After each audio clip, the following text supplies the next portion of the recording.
दोस्तों, रुदायन स्टेशन जहाँ हमारी पोस्टिंग है, ये आमों का गढ़ माना जाता है और इस समय आमों का सीजन चल रहा है।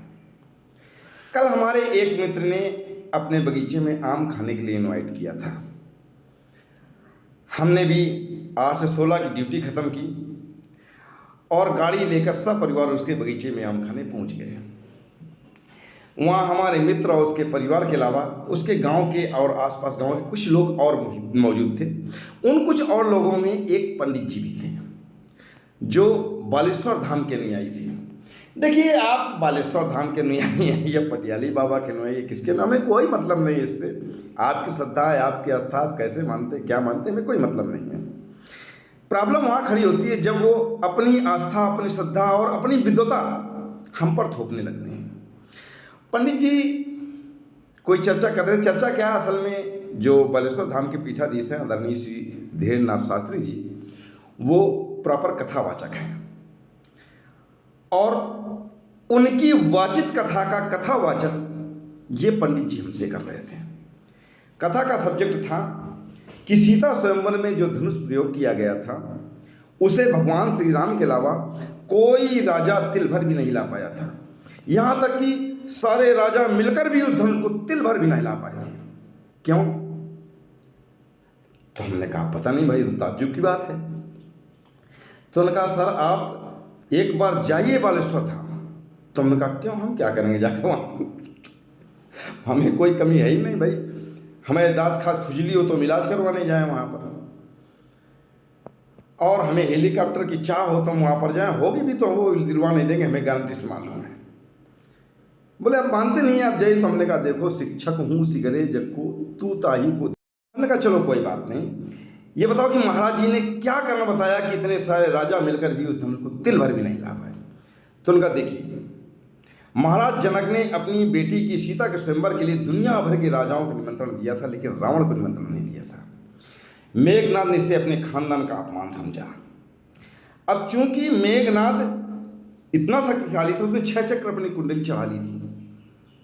बिल्कुल सही बात है, वो कुंडली जागरण के अंतर्गत ये बात कर रहे थे। कुंडली जागरण देखिए हठ योग साधना का एक विषय है, इस पर हम कभी और वीडियो बनाएंगे। ये शक्तियां हैं, हमारे पास भी हैं, आपके पास भी हैं, सबके पास हैं। सब लोग इन शक्तियों को जगा सकते हैं, लेकिन उतनी ही साधना की आवश्यकता है, उसी तौर तरीके से उस साधना की आवश्यकता है।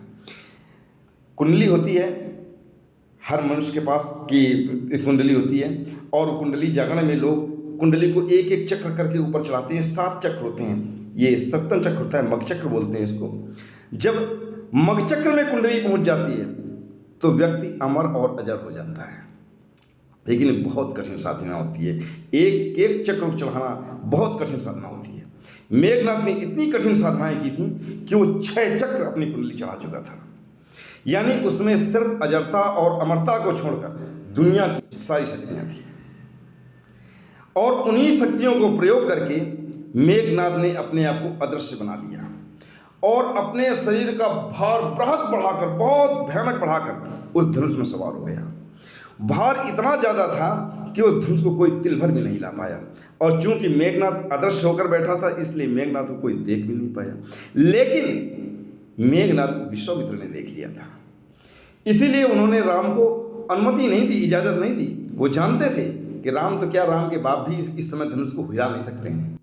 उन्होंने धैर्य रखा, और वो जानते थे ये शक्तिशाली भले है लेकिन मूर्ख है, राक्षस है। और वही हुआ। जब सारे राजाओं की बारी खत्म हो गई तो बैठे बैठे वो भी सुबह से उग गया था। उसने भी सोचा अब तो काम खत्म, और वो भी यहाँ से उठा और चला गया। जब विश्वामित्र ने देखा कि वो चला गया, तब उन्होंने राम को इजाजत दी कि जाओ धनुष तोड़ो जाकर।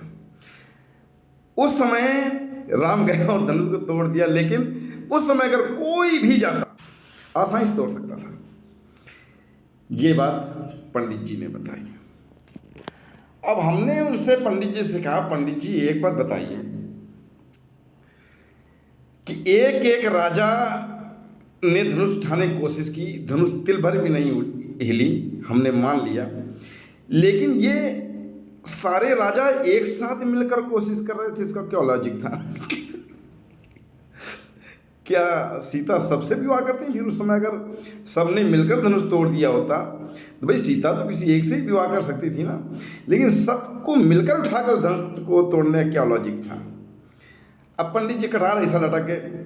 दूसरी बात हमने कही कि पंडित जी मान लिया कि मेघनाथ को कोई नहीं देख पाया था, लेकिन मेघनाथ तो सबको देख रहा था। जब उसके बाप ने कोशिश की थी, रावण ने जब कोशिश की थी, तब तो गधा हट गया होता वहां से। अब पंडित जी को बहुत बुरा लगा। थोड़ी देर में पंडित जी खिसिया गए और बोले, आप नास्तिक हो, आपको क्या समझाया जाए। हमने पंडित जी से इतना ही कहा, बाप को भेज, तेरे बस की बात नहीं।